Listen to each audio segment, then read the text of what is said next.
But when you did get it proved, bring him down, she texts him everything what happened. Me go bring you to the dirt. She texts him from the 12th of July. She plan it. She plan it. Argument. You ever show a text message?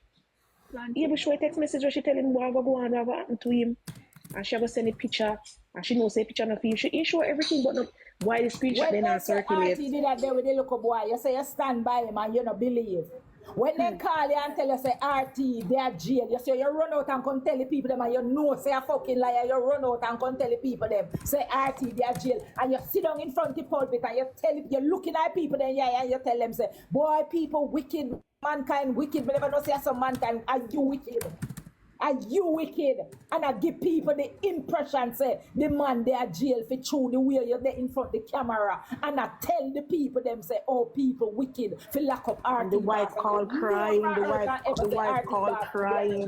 And the people them can't cry, you are believing that you are a UFO person. Come out, come and looking at people them yeah. And I tell them, say, you're Batman friend.